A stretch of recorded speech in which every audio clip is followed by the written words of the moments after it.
بسم اللہ الرحمن الرحیم۔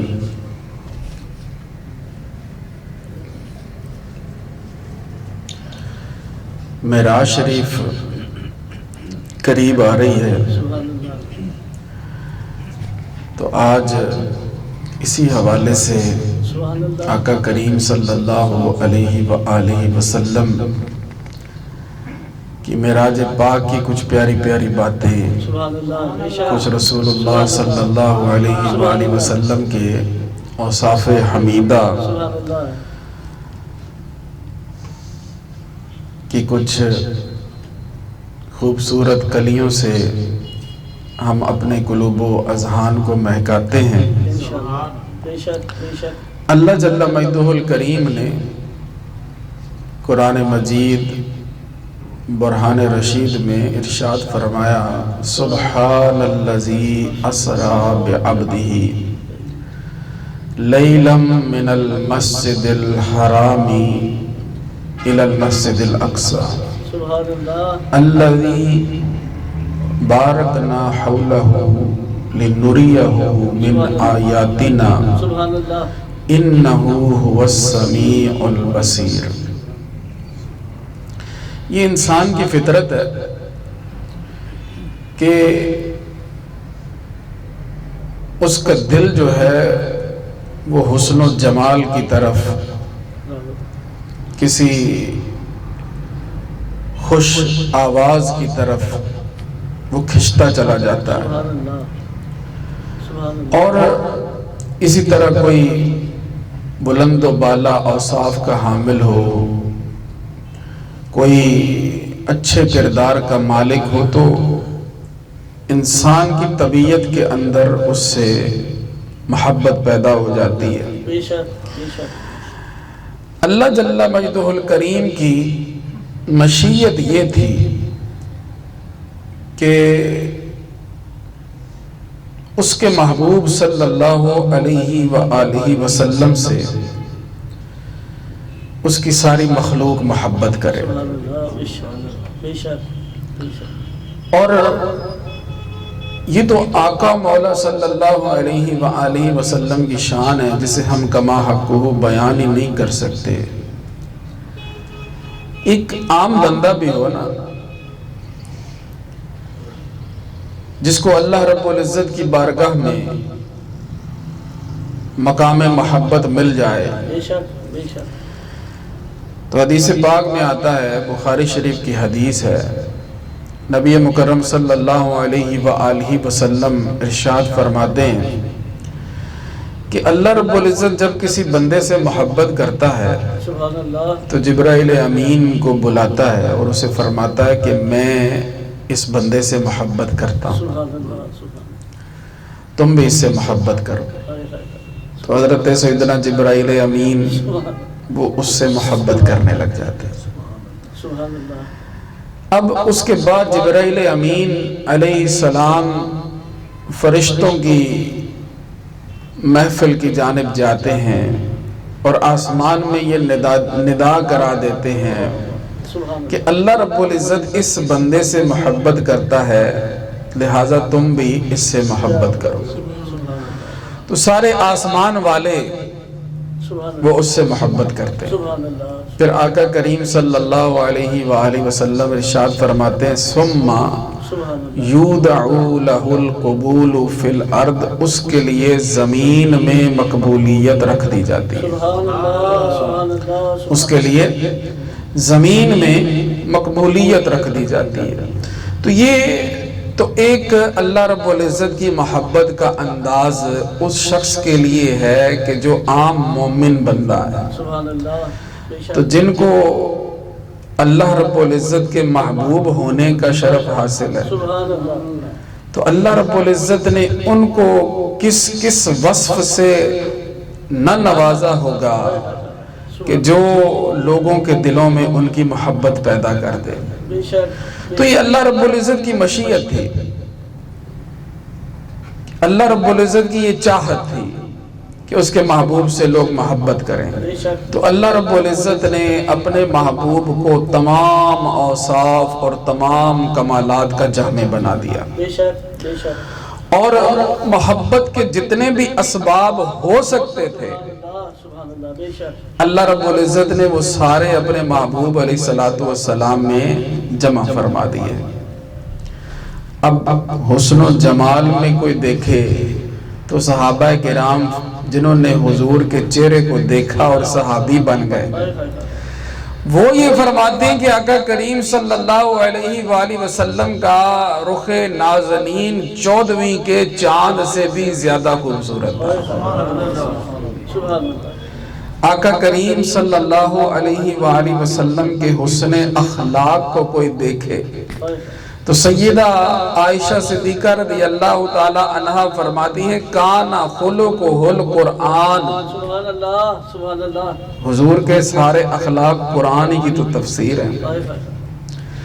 اور پھر اعلیٰ حضرت رضی اللہ تعالی عنہ نے کتنی پیاری بات فرمائی، تیری کیسے جی تیری نسل نہیں، تیری خلق کو عظیم کیا، ہاں عظیم کہا، کوئی تجھ سا ہوا ہے نہ ہوگا شہا، تیرے خالق حسن و ادا کی قسم۔ تو یہ اللہ رب العزت نے اپنے محبوب صلی اللہ علیہ وآلہ وسلم کو یہ عظیم مناصب عطا فرمائے ہیں تاکہ لوگ جو ہیں وہ حضور صلی اللہ علیہ وآلہ وسلم سے محبت کریں۔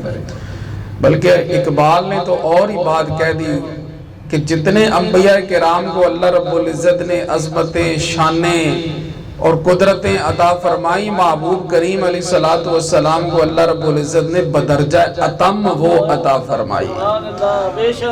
حسن یوسف دم عیسیٰ ید بیضا داری، آنچ خوباں ہما دارند تو تنہا داری۔ سبحان اللہ، جتنی خوبیاں وہ سارے ہیں نا ان کے پاس، سبحان اللہ، کیا بات ہے، آپ اکیلے کے پاس ہیں۔ سبحان اللہ، سبحان اللہ، سبحان اللہ، سبحان اللہ، سبحان اللہ۔ تو بات ہی ختم ہو گئی۔ محبوب علیہ السلام کو اللہ رب العزت نے ہر خوبی اور ہر اچھی خصلت سے نوازا اور ان کو ایک مقام عطا فرمایا کہ جہاں ان سے پیار کیا جائے، ان کی حمد کی جائے، ان کی ثنا کی جائے۔ اب اللہ رب العزت نے اپنے محبوب علیہ السلام کو پھر معراج کا بھی ایک معجزہ عطا فرمایا، ایک ایسا معجزہ کہ جو پہلے انبیاء کو نہیں عطا فرمایا۔ نبوت کا 11واں سال ہے اور یہ ہجرت سے 2 سال پہلے کا واقعہ ہے۔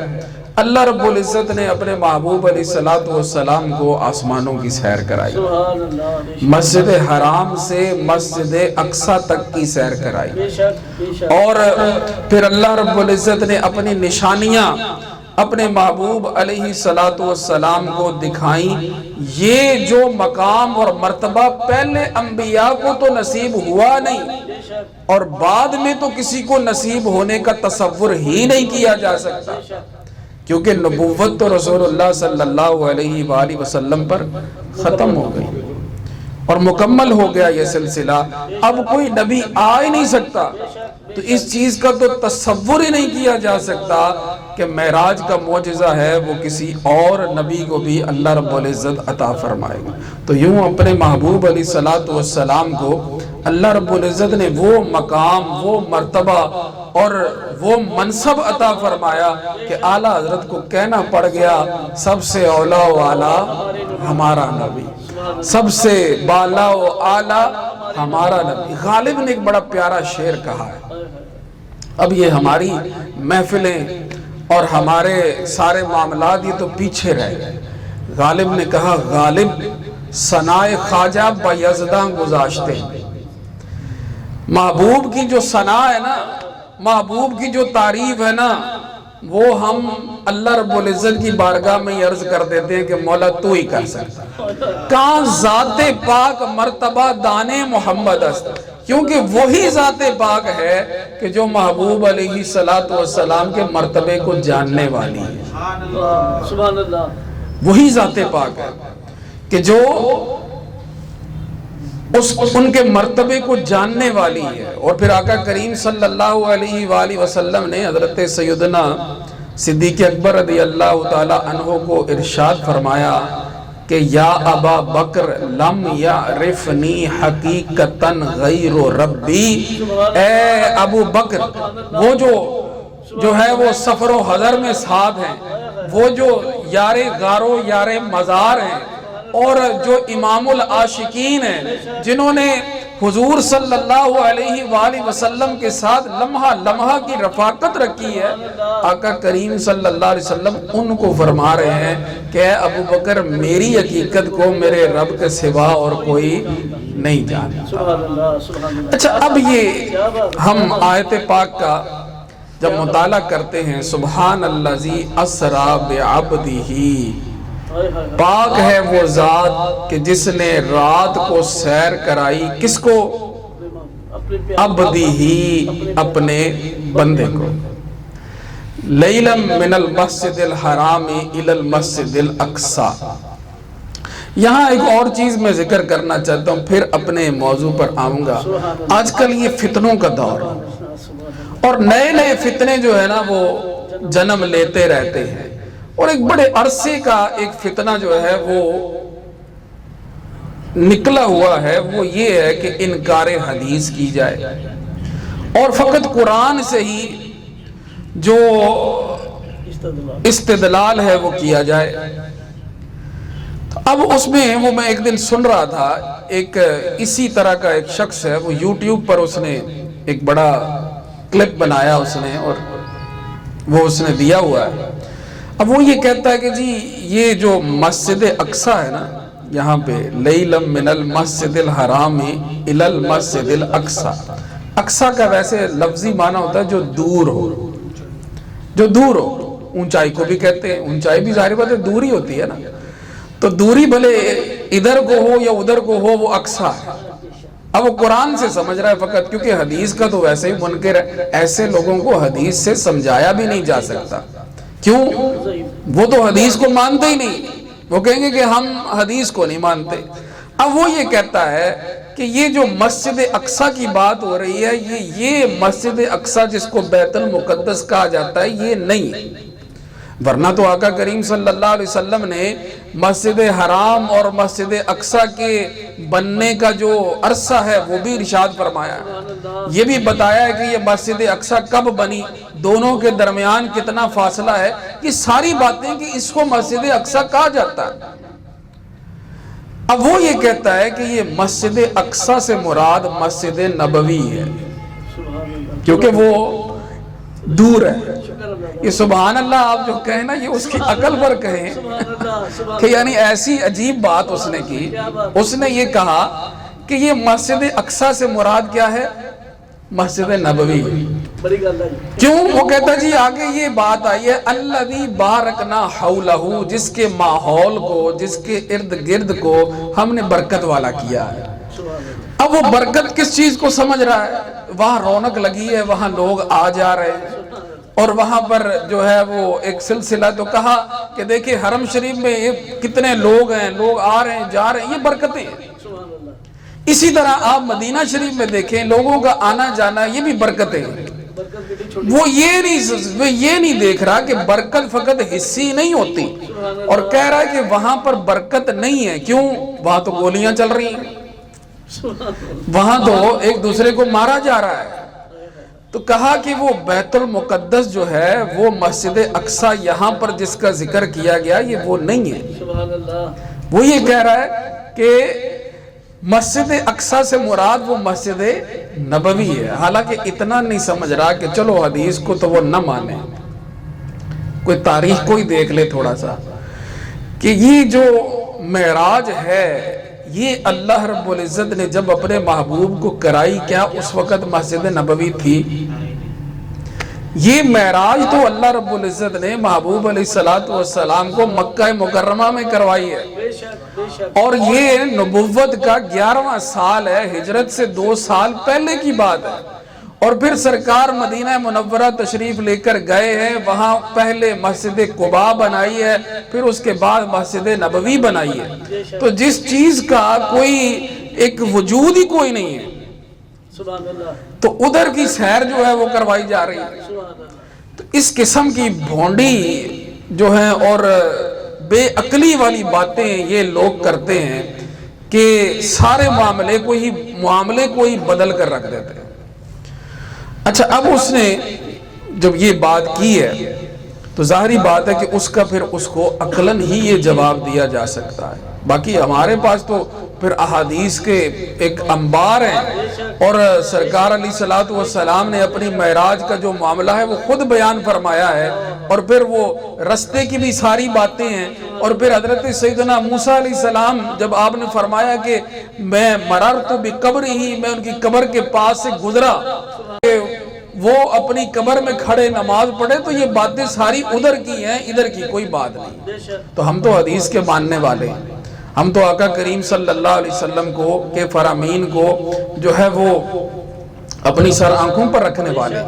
تو یہ اس طرح سے لوگ فتنے پیدا کرتے ہیں، اور قرآن کریم میں لفظی تحریف کر کے، ان کے معنی میں تحریف کر کے جو ہے وہ لوگوں کو یہ ثابت کرنے کی کوشش کرتے ہیں کہ معاملہ جو آپ صدیوں سے بیان کرتے آ رہے ہیں وہ تو ہے ہی نہیں، معاملہ تو ہم کو سمجھ آیا ہے۔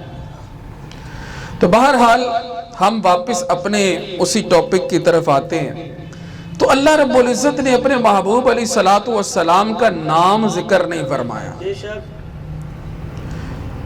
اور اگر وصف بھی کوئی ذکر فرمایا ہے تو فرمایا سبحان الذی اسری بعبدہ، عبدہ، اپنے بندے کو۔ یہ عبدیت جو ہے نا، یہ کیا ہے؟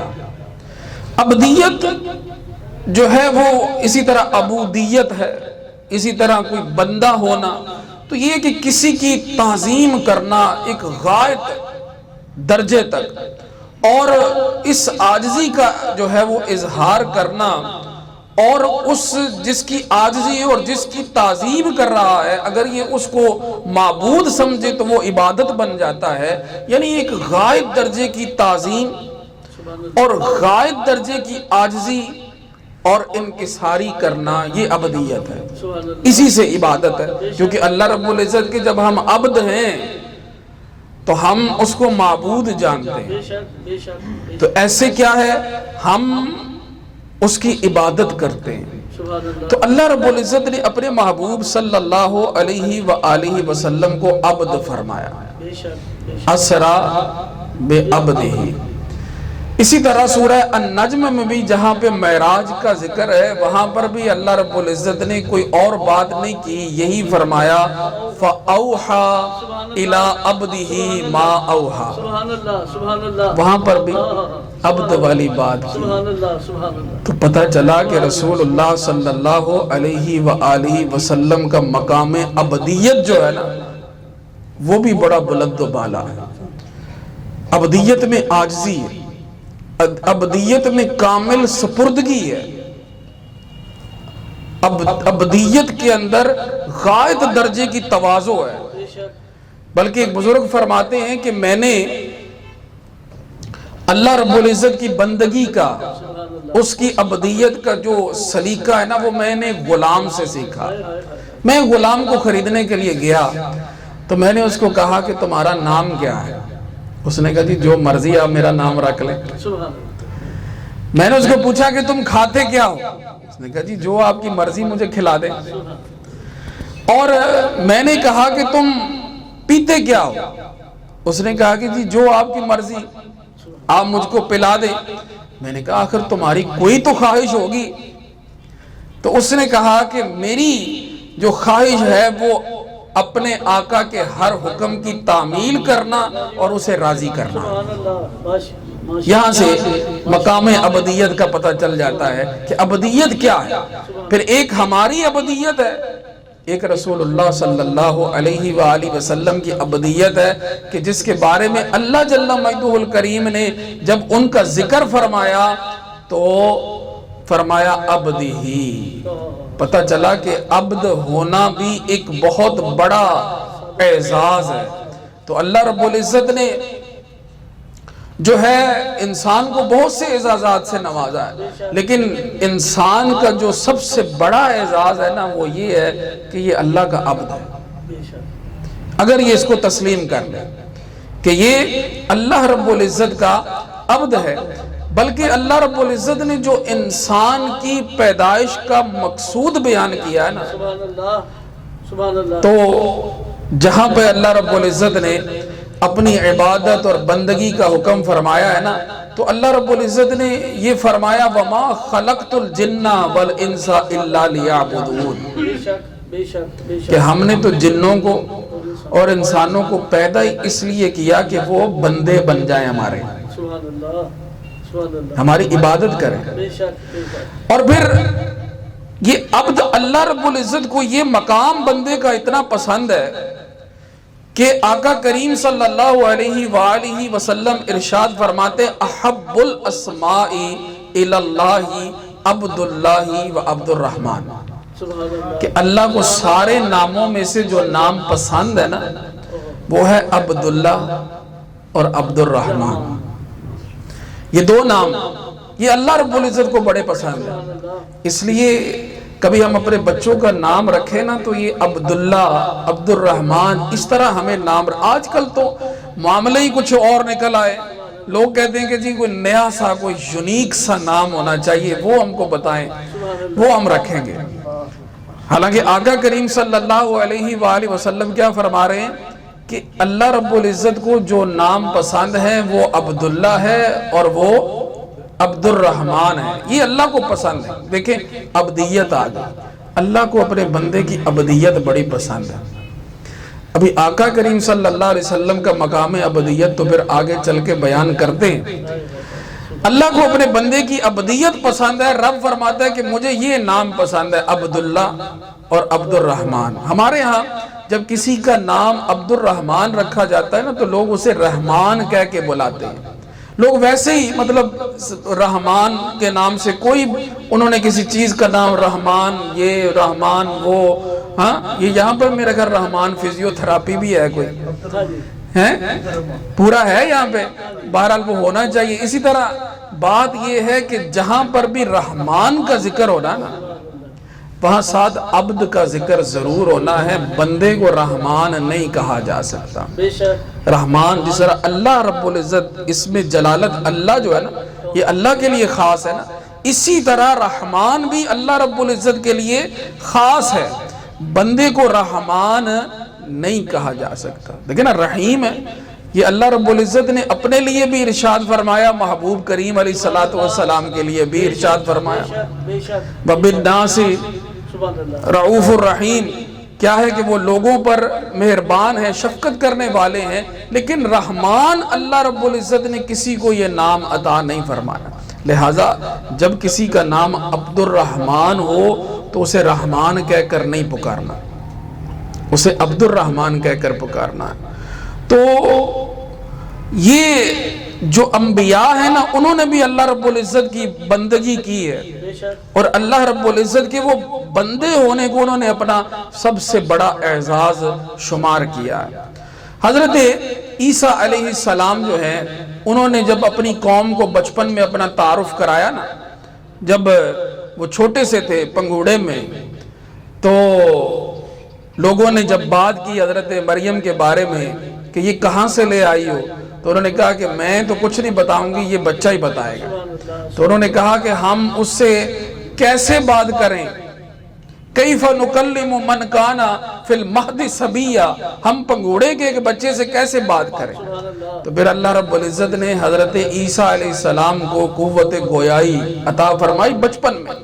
تو پھر انہوں نے اپنا جو تعارف کروایا نا تو انہوں نے کہا انی عبداللہ، میں کیا ہوں، میں اللہ کا بندہ ہوں.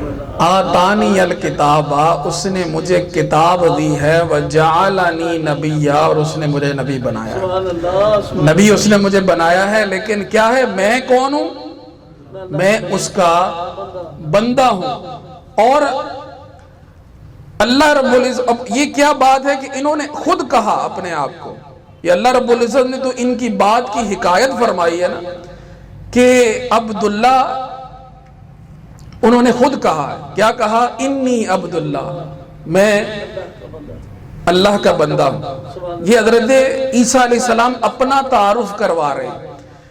تو اللہ رب العزت نے جب اپنے محبوب علیہ السلام کا ذکر فرمایا تو اللہ رب العزت نے خود ان کو عبداللہ کہا ہے۔ انبیاء نے اپنے تعارف میں اپنے آپ کو عبداللہ کہا، اور اللہ رب العزت نے اپنے محبوب کو خود عبداللہ فرمایا ہے۔ کیسے؟ اللہ رب العزت نے ارشاد فرمایا وَأَنَّهُ لَمَّا قَامَ عَبْدُ اللَّهِ يَدْعُوهُ قَادُوا يَكُونُونَ عَلَيْهِ لِبَدًا، یعنی جب اللہ کا بندہ، اللہ نے اپنے محبوب کا تعارف فرمایا، جب اللہ کا بندہ عبادت کے لیے کھڑا ہوا اور قرآن مجید سننے کے لیے، وہ جنات اتنے جو ہیں وہ اکٹھے ہوئے کہ قریب تھا کہ وہ جنات ان پر ہجوم کر دیتے۔ یہ اللہ رب العزت نے اپنے محبوب کا ذکر عبداللہ، پورے قرآن میں، پورے قرآن کریم میں اللہ رب العزت نے اگر عبداللہ فرمایا ہے نا خود، تو وہ اپنے محبوب کو فرمایا ہے۔ یہ تو دوسروں کی بات کی حکایت ہے نا، ادھر کہا انی عبداللہ، اور خود اللہ رب العزت نے اپنے محبوب علیہ السلام کے لیے جو لقب اور جو منصب ارشاد فرمایا وہ عبداللہ ہے۔ تو یہ اللہ رب العزت نے اپنی جانب نسبت کی، مقام عبدیت کی، تو جس کی نسبت جو ہے وہ اللہ کی طرف ہو جائے پھر اس کی شان نہیں اور ہو جاتی ہے۔ آج ہم اور بڑا کچھ ہونے پر فخر کرتے ہیں، کبھی عبداللہ ہونے پر بھی ہم نے فخر کیا، کبھی اس پر بھی ہم نے فخر کیا، کبھی سوچا اس کو؟ دیکھیں کعبہ جو ہے وہ اللہ کا گھر ہے، اس کو کیا فرمایا گیا کہ یہ بیت اللہ ہے، اسے اللہ کا گھر کہا گیا۔ اسی طرح جہاں کسی کی شان اللہ رب العزت نے بیان کرنی، صالح علیہ السلام کی اونٹنی ہے، اب لوگوں کو سمجھایا گیا کہ اس کو تم نے چھیڑنا نہیں، اس کو تم نے تنگ نہیں کرنا، تو اس کے بارے میں کیا کہا کہ یہ ناقۃ اللہ ہے، یہ ناقۃ اللہ ہے، یہ اللہ کی اونٹنی ہے۔ تو اللہ رب العزت نے یہ جو ان کو ایک مقام اور مرتبہ عطا فرمایا، یہ ایک منفرد اعزاز ہے کہ ان کی نسبت اللہ کے ساتھ ہے۔ تو جب بندے کی نسبت اللہ رب العزت کے ساتھ ہو جائے تو پھر اس کی شانوں کے اور اس کے مرتبے اور مقام کے جو ہیں وہ کیا کہنے ہوتے ہیں۔ اور پھر یہاں پر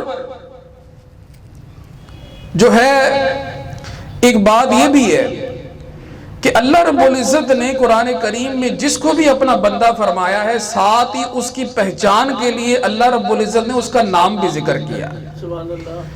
اللہ نے قرآن کریم میں جس کو بھی اپنا بندہ ارشاد فرمایا نا، ساتھ اس کی پہچان کے لیے اس کا نام بھی ذکر فرمایا۔ اللہ رب العزت نے فرمایا وَاذْكُرْ عَبْدَنَا داؤد، ہمارے بندے داؤد کا ذکر فرمائیے۔ ایک مقام پر ارشاد فرمایا وَاذْكُرْ عَبْدَنَا ایوب، ہمارے بندے ایوب کا ذکر فرمائے۔ یعنی اللہ رب العزت نے جہاں پر بھی کسی کو اپنا بندہ فرمایا تو اللہ رب العزت نے ساتھ جو ہے ان کا جو ہے وہ نام بھی جو ہے وہ ذکر فرمایا۔ لیکن اللہ رب العزت نے اپنے محبوب کا جہاں پر بھی تذکرہ فرمایا ہے وہاں پر ساتھ نام کا ذکر نہیں کیا۔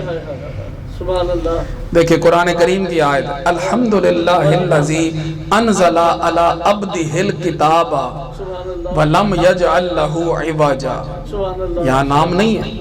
اسی طرح اللہ رب العزت نے فرمایا تبارک الذی نزل الفرقان علی عبدہ لیکون للعالمین نذیرا۔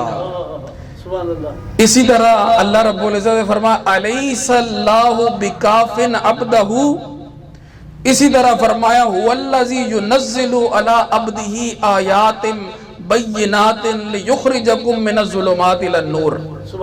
یعنی جہاں پر بھی وہاں پر کیا ہے وَاذْكُرْ عَبْدَنَا داؤد، وَاذْكُرْ عَبْدَنَا ایوب، یہاں پر جہاں بھی ذکر ہو رہا ہے فقط عبدی عبدہ، کیا بات یہی ذکر ہو رہا ہے، ساتھ نام جو ہے نا وہ اللہ رب العزت نے ذکر نہیں فرمایا، فقط یہ فرمایا کہ یہ ہمارے پیارے بندے ہیں۔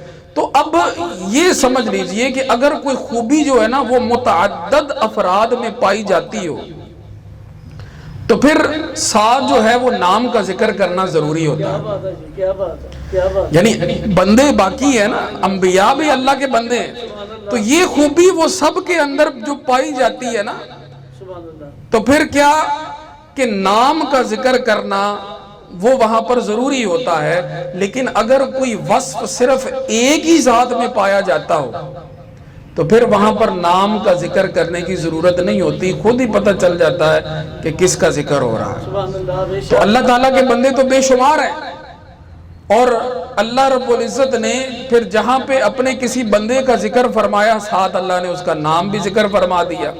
تو یہ تو ان کی بندگی ہے کہ جن کو اللہ کا بندہ ہونے پر ناز ہے۔ سبحان اللہ، بے شک، کہیں وہ خود اپنے آپ کو کہہ رہے ہیں عبداللہ، اور کسی کو رب فرما رہا ہے یہ عبداللہ ہے، کہیں اللہ رب العزت فرما رہے ہیں کہ یہ ہمارا بندہ داؤد ہے، یہ ہمارا بندہ ایوب ہے۔ ان کو اللہ کا بندہ ہونے پر ناز ہے، لیکن آقا کریم صلی اللہ علیہ وسلم کا مقام عبدیت وہ ہے کہ عطا کرنے والے کو اس مقام پر ناز ہے، سبحان اللہ، کیا بات ہے، کیا بات ہے، کیا بات ہے، اسے ناز ہے۔ سبحان اللہ، تو جہاں پر بھی اللہ رب العزت نے پھر جو ہے اپنے محبوب علیہ السلام کا ذکر فرمایا نا، تو وہاں پہ نام کا ذکر نہیں فرمایا۔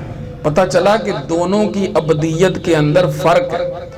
ہم اللہ کے بندے ہیں، ہمیں اس پہ ناز ہے۔ سبحان اللہ، انبیاء اللہ کے بندے ہیں، انبیاء کو اس پر ناز ہے، لیکن رسول اللہ صلی اللہ علیہ وآلہ وسلم کی جو عبدیت ہے دست قدرت کو اس پر ناز ہے۔ بے شک، بے شک، اسی لیے تو اقبال نے بڑی پیاری بات کی، کہا کہ عبد دیگر عبد ہو چیزیں دیگر۔ سبحان اللہ، سبحان اللہ، عبد جو ہے نا فقط عبد یہ اور ہوتا ہے، سبحان اللہ، سبحان اللہ، اور عبد ہو یہ جس کو فرمایا سبحان الذی اسری بعبدہ، عبد دیگر عبد ہو چیزیں دیگر، این سراپا انتظار او منتظر۔ سبحان اللہ، سبحان اللہ، عبد جو ہے جس کو اللہ کی بندگی پر ناز ہے وہ اپنی قوم کے لوگوں کو ساتھ لے کر کوہ طور پر جائے اور جو ہے وہ اللہ رب العزت کی بارگاہ میں عرض کرے، ربی آرینی انظر الیک، مولا مجھے اپنا جلوہ دکھا، میں نے تجھ کو دیکھنا ہے۔ سبحان اللہ، سبحان اللہ، تو وہاں سے آوازیں آواز آتی ہے کہ لن ترانی، تم ہمیں نہیں دیکھ سکتے ہرگز۔ سبحان اللہ، یہ جو لفظ ساتھ لگا ہے نا اس کا مطلب کیا ہے؟ ہرگز تم ہمیں نہیں دیکھ سکتے، نہیں دیکھ سکتے۔ یہ وہ ہے جنہیں اللہ کی بندگی پر ناز ہے، اور جن کو اللہ رب العزت اپنا بندہ فرما رہا ہے اور جن کی بندگی پر اللہ رب العزت کو ناز ہے، تو وہ تو رات کو آرام کر رہے ہیں، رب جبرائیل امین کو بھیج دیتا ہے، جاؤ میرے محبوب کو بلا لاؤ، ہم ان کو آسمانوں کی سیر کراتے ہیں۔ سبحان اللہ، سبحان تو یہ وہ مقام فرق آ گیا کہ یہاں انتظار ہو رہا ہے اور وہاں ان کا انتظار کیا جا رہا ہے۔ بات کھول کے بیان کر دی کہ عبد ہونے میں اور عبد ہو ہونے میں بڑا فرق ہوتا ہے۔ عبد دیگر عبد ہو چیزیں دیگر، این سراپا انتظار او منتظر۔ سبحان اللہ، اعلیٰ حضرت نے بھی تو پیاری سی بات فرمائی نا، خدا کی رضا چاہتے ہیں دو عالم، دو عالم، ہر کوئی خدا کی رضا چاہتے ہیں دو عالم، خدا چاہتا ہے رضا محمد۔ اب دیکھیں وہ جو شفاعت والی حدیث ہے اس میں جب جو ہے کلیم و نجی مسیح و صفی سبھی سے کہیں کہیں بھی بنی یہ بے خبری کہ خلق پھری کہاں سے کہاں تمہارے لیے، سبحان اللہ، سبحان اللہ، وہ جو سارے اللہ کے بندے ہیں، سبحان اللہ، لیکن آج کیا ہے کہ وہ بھی پریشان نظر آ رہے ہیں۔ آج وہ کہہ رہے ہیں کہ ہمیں تو اپنا ہے، نفسی نفسی اذهبوا الی غیری، حضور کا در بتایا جائے گا کہ اصل میں ہم تو اللہ کے عبد ہیں، ہمیں اس کی بندگی پر ناز ہے، لیکن ان کی بندگی وہ ہے کہ اللہ رب العزت کو ان کی بندگی پر ناز ہے، ایسی بندگی ہے۔ پھر رسول اللہ صلی اللہ علیہ وآلہ وسلم یہ بھی تو اللہ کے بندے ہیں نا، لیکن ان کی بندگی بھی بڑی اعلیٰ مقام کی حامل ہے۔ یہ فرمائے کہیں گے اور نبی اذهبوا الی غیری، میرے کریم کے لب پر انا لہا ہوگا۔ حضور اللہ حضرت نے تھے وہ ارشاد فرمایا فرماندے نے، لیکن رضا نے ختم سخن اس پہ کر دیا جی کہ خالق کا بندہ خلق کا آقا کہوں تجھے۔ اللہ اکبر۔ تو یہ تو اللہ رب العزت کی عنایتیں ہیں کہ اللہ رب العزت نے اپنے محبوب علیہ السلام کو اپنا خاص بندہ بنا لیا۔ یہاں ترجمہ یہ بھی اپنے خاص بندے کو اللہ رب العزت نے راتوں کو سیر کرائی، تو آقا کریم صلی اللہ علیہ وآلہ وسلم خود اپنے آپ کو اللہ رب العزت کا بندہ ہونے میں ہی اپنی عزت سمجھتے ہیں۔ ام المومنین سیدہ عائشہ صدیقہ رضی اللہ تعالیٰ عنہ فرماتی ہیں کہ آقا کریم صلی اللہ علیہ وآلہ وسلم نے ارشاد فرمایا، یا عائشہ لو شئت لصارت معی جبال الذہب، اگر میں یہ چاہوں تو یہ جو پہاڑ ہے نا سارے کے سارے یہ سونے کے بن کر میرے ساتھ چلیں۔ اللہ رب العزت نے وہ مقام عطا فرمایا۔ پھر فرمایا کہ ایک فرشتہ میرے پاس آیا، ایک فرشتہ میرے پاس آیا اور وہ آ کر کہنے لگا، ان ربک عز وجل یقرأ علیک السلام، اے محبوب اللہ رب العزت آپ کو سلام بھیجتا ہے، اور اللہ رب العزت نے آپ کے لیے ایک پیغام بھیجا ہے، ان شئت عبدا نبیا، اگر آپ چاہیں تو آپ عبد نبی بن جائیں، وَإِن شِئْتَ نَبِيًّا مَلِكًا، اگر آپ چاہیں تو آپ بادشاہ نبی بن جائیں۔ حضرت سلیمان علیہ السلام نبی بھی تھے اور بادشاہ بھی تھے، لیکن حضور علیہ السلام کو چوائس دے دی اللہ رب العزت نے کہ محبوب اگر آپ چاہیں تو آپ عبد نبی بنیں، اور اگر آپ چاہیں تو ہم آپ کو بادشاہیاں عطا کر دیتے ہیں، یہ پہاڑ بھی سارے کے سارے سونے کے ہو جائیں گے، بادشاہی آپ کو عطا کر دیں گے۔ تو آقا کریم صلی اللہ علیہ وآلہ وسلم نے ارشاد فرمایا کہ بلکہ ایک حدیث میں یہ بھی آتا ہے کہ جبرائیل امین نے وہ بھی پاس بیٹھے تھے، اور وہ فرشتہ جو آیا جبرائیل نے بتایا کہ یا رسول اللہ یہ جو فرشتہ آیا ہے یہ آج سے پہلے کبھی نہیں آیا، اللہ رب العزت نے یہ پیغام بھیجا ہے۔ پھر جبرائیل امین نے آقا کریم صلی اللہ علیہ وسلم کو مشورہ یہ دیا کہ یا رسول اللہ صلی اللہ علیہ وسلم آپ اللہ کے بندے نبی بن گئے۔ یہ مقام جو ہے یہ عطا فرمایا رسول اللہ صلی اللہ علیہ وآلہ وسلم نے، اس کا اختیار فرمایا کہ مولا مجھے تو اپنا بندہ بنا لے، مجھے تو اپنا بندہ بنا لے۔ حضرت عائشہ صدیقہ رضی اللہ تعالیٰ عنہ فرماتی ہیں کہ آقا کریم صلی اللہ علیہ وسلم اللہ رب العزت کی ایسی عبادت کیا کرتے تھے، اس طرح سے عبادت کیا کرتے تھے کہ آپ کے پاؤں جو ہیں وہ بھی متورم ہو جاتے تھے۔ تو عرض کیا کہ یا رسول اللہ صلی اللہ علیہ وسلم آپ کے تو شان یہ ہے کہ اللہ نے آپ کے صدقے اگلوں پچھلوں کے گناہ معاف کر دیے ہیں، تو یا رسول اللہ آپ کو اللہ کا اتنا قرب حاصل ہے تو آپ اتنی مشقت کیوں اٹھاتے ہیں؟ تو آقا کریم صلی اللہ علیہ وآلہ وسلم نے اس کے اوپر کیا بات آگے ارشاد فرمائی، یا عائشہ تو افلا اکونا عبدا شکورا، میں اللہ کا شکر گزار بندہ نہ بنا، جس نے مجھے یہ شانے، یہ مرتبے اور یہ مقام عطا فرمائے۔ تو آقا کریم صلی اللہ علیہ وآلہ وسلم نے اس مقام عبدیت کو پھر نبھایا ہے۔ جیسے میں نے بتایا کہ عبدیت میں فقط ایک ہی بات ہوتی ہے کہ غیر کی طرف پھر توجہ نہیں ہوتی، جیسے وہ غلام نے یہ بات سمجھائی، وہ غلام نے یہ بات کی کہ آپ میرا جو مرضی نام رکھ لیں، مجھے جو مرضی کھلائیں، جو مرضی پلائیں، میری تو مرضی ہے ہی کوئی نہیں، مرضی صرف اور صرف مالک کی ہے۔ تو آقا کریم صلی اللہ علیہ وآلہ وسلم کا یہ جو مقام عبدیت ہے یہ پھر معراج پہ کیسے نظر آتا ہے؟ اللہ رب العزت نے انہیں مسجد حرام سے مسجد اقصیٰ کی سیر کرائی، پھر وہاں سے پہلا آسمان، پھر دوسرا آسمان، پھر تیسرا آسمان، پھر چوتھا، پانچواں، چھٹا، ساتواں، عرش، کرسی، پھر آگے سدرۃ المنتہا، پھر وہاں سے آقا کریم صلی اللہ علیہ وآلہ وسلم اکیلے اللہ رب العزت کے حضور ناز میں حاضر ہوتے ہیں۔ جنت بھی دیکھی ہے، دوزخ بھی دیکھی ہے، سارے نظارے آقا کریم صلی اللہ علیہ وسلم نے دیکھے ہیں، لیکن دل پر جب اللہ رب العزت کی بارگاہ میں حاضر ہوئے ہیں تو کسی غیر کا نام و نشان ہی نہیں ہے، توجہ ہی کوئی نہیں، کسی جانب توجہ نہیں، کوئی خیال نہیں، کوئی اور بات نہیں۔ جب اللہ رب العزت کی بارگاہ میں حاضر ہوتے ہیں تو اللہ فرماتا ہے ما زاغ البصر وما طغى۔ وہاں پہ بات کیسی کہ دل میں اور کسی چیز کی بات نہیں، ورنہ تو جنت کی بات بھی تو دل میں آ جاتی، آسمانوں کی سیریں کی، یہ بلند اور یہ برتر مقام اور یہ نظارے آقا کریم صلی اللہ علیہ وسلم نے دیکھے، کوئی چیز تو دل میں ہوتی، کوئی چیز تو توجہ کو ہٹاتی۔ اللہ رب جس کی توجہ اپنے مالک سے ہٹتی ہے اس کو اپنی بندگی کے بارے میں سوچنا چاہیے، اس کو سوچنا چاہیے کہ میں کیسا بندہ ہوں۔ آقا کریم صلی اللہ علیہ وآلہ وسلم کا مقام بندگی یہ ہے کہ اللہ فرما رہا ہے ما زاغ البصر وما طغى لقد رأى من آیات ربہ الکبریٰ، انہوں نے اپنے رب کی آیات کبریٰ بھی دیکھی ہیں، لیکن اس کے باوجود انہوں نے اپنی نظر ادھر ہی رکھی ہے، اپنی نظر اپنے مالک کی جانب ہی رکھی ہے۔ ما زاغ البصر وما طغى، یہ آقا کریم صلی اللہ علیہ وآلہ وسلم کو اللہ رب العزت نے مقام اور مرتبہ عطا فرمایا کہ جو اللہ کی اتنی نشانیاں بھی انہوں نے دیکھی ہیں، لیکن پھر بھی جب اللہ رب العزت کی زیارت کی تو سارے معاملات پیچھے چھوڑ گئے۔ ما زاغ البصر وما طغى، ذرا یہ نقطے کو آپ سمجھیے کہ جب اللہ کے حضور حاضر ہوئے ہیں نا تو باقی سارے معاملات جو ہیں وہ پیچھے ہیں۔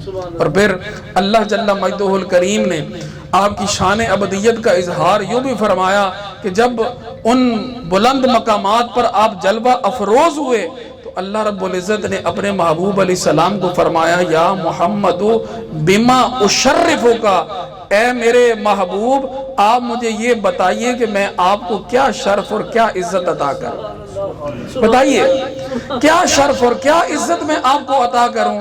تو آقا کریم صلی اللہ علیہ وسلم نے عرض کی ربی بِأَن تَنْسِبَنِي إِلَى نَفْسِكَ بِالْعُبُودِيَّةِ، مولا تو نے اتنا کچھ عطا فرمایا لیکن میری چاہت یہ ہے کہ مولا تو مجھے اپنا بندہ بنا لے، مجھے عبودیت کا جو ایک مقام ہے وہ عطا فرما۔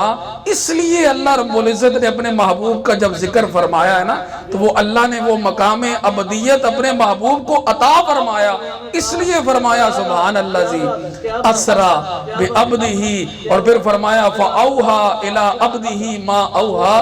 تو یہ تو مہر لگ گئی حضور صلی اللہ علیہ وسلم کی عبودیت پہ، یہ تو مہر لگ گئی عبودیت پہ کہ رسول اللہ صلی اللہ علیہ وآلہ وسلم کی عبودیت وہ ہے جو اللہ رب العزت کی بارگاہ سے ان کو ملی ہے۔ تو اس عبودیت کا مقام اور مرتبہ جو ہے وہ کیا ہوگا۔ نام دو طرح کے ہوتے ہیں، ایک نام جو ہے وہ ذات کی پہچان کے لیے ہوتا ہے، اس کو ذاتی نام کہتے ہیں، اور ایک وہ ہوتا ہے کہ جو وصفی نام ہوتا ہے اور وہ صفت ہوتی ہے اس میں۔ تو ذاتی نام تو ایک ہی ہوتا ہے، کیونکہ اگر ذات کے مختلف نام ہوں تو پھر چیز کو پہچانا نہیں جا سکتا، لیکن اس میں اس کی صفات جو ہے نا وہ اگر زیادہ ہوں تو وہ وصفی نام اس کے بنائے جا سکتے ہیں۔ جیسے کوئی علم والا ہو تو اس کو علامہ کہہ دیا جاتا ہے، یہ ایک وصفی نام ہے۔ پھر ساتھ میں اگر وہ جو ہے وہ قرآن بھی اچھی تجوید کے ساتھ پڑھتا ہو تو اس کو پھر کیا کہتے ہیں کہ جناب وہ قاری صاحب ہیں، ہاں جی علامہ قاری، یہ ساتھ اور ہو گئے۔ پھر جناب اگر وہ قرآن کا حافظ بھی ہے تو پھر اس کو ساتھ کیا کہہ دیا کہ علامہ قاری حافظ، یہ تین اس کے جو ہیں وہ وصفی نام ہیں۔ تو یہ ہے کہ سب سے بڑھ کر شانیں وہ تو اللہ رب العزت کی ہے، تو اس لیے اس کے جو صفاتی نام ہیں نا وہ بھی بہت زیادہ ہیں، اور مخلوق میں آقا کریم صلی اللہ علیہ وآلہ وسلم کی جو خوبیاں ہیں اور وصف ہیں وہ بے شمار ہیں۔ اعلیٰ حضرت نے فرمایا تیرے تو وصف عیب تناہی سے ہیں بری، حیران ہوں میرے شاہ میں کیا کیا کہوں تجھے۔ سبحان اللہ۔ تو جب خوبیاں جو ہیں وہ بے شمار ہیں تو آقا کریم صلی اللہ علیہ وسلم کے نام بھی بے شمار ہیں۔ ایک بزرگ ہیں علامہ یوسف صالحی شامی، وہ یہ فرماتے ہیں کہ میں آقا کریم صلی اللہ علیہ وآلہ وسلم کے 500 صفاتی نام جو ہے نا وہ میں جانتا ہوں، سبحان اللہ سبحان اللہ۔ لیکن جب معراج کا ذکر کیا تو اللہ رب العزت نے وہ جو صفاتی نام ہے نا، صفاتی نام تو کتنے ہی ہو گئے رسول اللہ صلی اللہ علیہ وسلم کے، لیکن جب معراج کا اللہ رب العزت نے ذکر فرمایا تو ان صفاتی ناموں میں سے ایک نام جو ہے نا وہ اللہ رب العزت نے اس کا انتخاب فرمایا، وہ کیا ہے؟ عبد۔ سبحان الذی اسری بعبدہ فاوحی الی عبدہ ما اوحی۔ تو جو اتنے زیادہ صفاتی نام ہیں آقا کریم صلی اللہ علیہ وسلم کی، کئی صفتیں ہیں، آپ اللہ کے نبی بھی ہیں، آپ کو اللہ رب العزت نے اپنا جو ہے وہ قاسم بھی بنایا دنیا میں، آپ کو اللہ رب العزت نے رعوف بنایا، رحیم بنایا، آپ کو شافع بنایا، آپ کو مشفع بنایا، آپ کو غنی بنایا، آپ کو بہت سے اوصاف سے اللہ رب العزت نے نوازا، لیکن اللہ رب العزت نے جب اس بلند مقام کے لیے کہ جہاں سرکار اس کی بارگاہ ناز میں تشریف لے کر گئے ہیں، تو اللہ رب العزت نے ان سارے صفاتی ناموں میں سے جس نام کو پسند فرمایا وہ کیا ہے؟ وہ عبد ہے، وہ عبد والی بات ہے۔ پتہ چلا کہ یہ جو عبد ہے نا، عبد ہونا اللہ رب العزت کا، یہ اللہ کو بڑا پسند ہے۔ تو یہ بندے کی سب سے بڑی عزت ہی یہ ہے کہ وہ اللہ کا بندہ ہے، بندے کی سب سے بڑی عزت ہی۔ آج ہم جناب ڈاکٹر صاحب، انجینئر صاحب، ہم جناب کہہ لیں کہ بزنس مین، یہ میاں صاحب، چودھری صاحب، مرزا صاحب، یہ جناب کیا کیا ہم دنیا میں بنے پھر رہے ہیں۔ کبھی ہم نے اپنے اس مقام بندگی پر بھی کبھی ہم نے غور کیا، کبھی ہم نے یہ بھی سوچا ہے کہ ہم اللہ کے بندے ہیں، کبھی اس جانب بھی ہم غور کریں۔ اپنا یہ جو تعلق ہے نا اپنے رب کے ساتھ، یہ جیسے اقبال نے کہا تھا، یوں تو سید بھی ہو، مرزا بھی ہو، افغان بھی ہو، تم سبھی کچھ ہو، بتاؤ مسلمان بھی ہو۔ تو بات یہاں پر ہے کہ ہم یہ سب کچھ ہیں، یہ ہماری صفاتی نام ہے کہ ہمارا یہ فلاں کنبے سے تعلق، یہ قبیلے سے تعلق، ہم نے اتنی ڈگریاں حاصل کی ہیں، کوئی لوگ مجھے بھی کوئی ڈاکٹر کہہ دیتے ہیں، کوئی کچھ کہتے ہیں، یہ کہتے ہیں، وہ کہتے ہیں، لیکن ایک چیز جو اللہ کو پسند ہے نا وہ کیا؟ کہ ہم اللہ کے بندے بن جائیں۔ یہ مقام عبدیت ہے، ہم اللہ رب العزت کے وہ بندے بن جائیں کہ جو اس نے ہمیں جب بندہ بن جاتا ہے نا جی تو پھر وہ تو بات ہی ختم ہو گئی۔ اس نے تو کہا کہ پھر وہ اپنی ذات کو تو پھر بیچ میں رکھنا ہی کوئی نہیں نا، جہاں تک وہ اپنی بات رہتی ہے تب تک بندگی نہیں ہوتی۔ تو پھر بابا بلے شاہ صاحب نے تو بات ہی ختم کر دی، وہ کہتے ہیں کہ مکے گیا گل مکدی نہیں، مکے گیا گل مکدی نہیں، پاویں 100 جمعے پڑھ آئیے بلے شاہ گل تائیوں مکدی جب میں نو مچو مکائیے۔ جب میں مکتی ہے نا، بندہ جو ہے نا، مولانا روم ایک بڑی مثال سے سمجھاتے ہیں کہ دو پرندے جو ہوتے ہیں نا اڑنے والے، دونوں زندہ ہوں تو اگر ان کو باندھ دیا جائے نا آپس میں تو وہ دونوں اڑ نہیں سکتے۔ اڑ سکتے ہیں جی؟ ان کے پروں کو دونوں جو ہے وہ اڑنے والے ہوں، ان کو جو ہے وہ باندھ دیا جائے تو وہ اڑ نہیں سکتے، لیکن اگر ایک پرندہ مرا ہوا ہو تو دوسرا پرندہ جو ہے وہ اس کو اٹھا کر بلندی کی طرف جا سکتا ہے۔ کہا ایک تو مرے گا، ایک کو تو مرنا ہے، اگر بلندی پر جانا چاہتے ہو تو ایک کو مرنا ہوگا۔ اللہ رب العزت کی جو انا ہے، اللہ رب العزت جو انا فرماتا ہے، جو اللہ کی میں ہے، وہ تو ابد الآباد تک کے لیے، وہ کبریا اس کی چادر ہے، وہ عظمت جو ہے وہ اسی کو جو ہے وہ مستلزم ہے اور اسی کے شان کے لائق ہے۔ تو اللہ رب العزت کی جو ایک میں ہے نا اس کو تو کبھی موت نہیں آ سکتی، مارنی ہے تو ہم نے اپنی میں مارنی، یہ مرے گی تو پھر کیا ہے، ہم بھی بلندیوں کی جانب جائیں گے۔ یہ بات مقام عبدیت یہیں سے سمجھ آ گیا، معراج یہیں سے سمجھ آ گئی۔ جب سرکار نے ساری باتیں ختم کر دی تو رب نے پھر کتنا اونچا مقام ان کو عطا فرمایا کہ اپنی بارگاہ ناز میں بلا لیا۔ اس لیے بات یہ ہے کہ جب ہم اپنے آپ کو ماریں گے نا تو پھر جیسے وہ کہتے ہیں نا کہ فانی فی اللہ ہونے کے بعد بقا باللہ حاصل ہوتی ہے. پھر فنا ہو جائے بندہ اس کی ذات میں تو پھر اللہ رب العزت ہمیشہ کی بقا عطا فرما دیتا ہے. اللہ جل مجدہ الکریم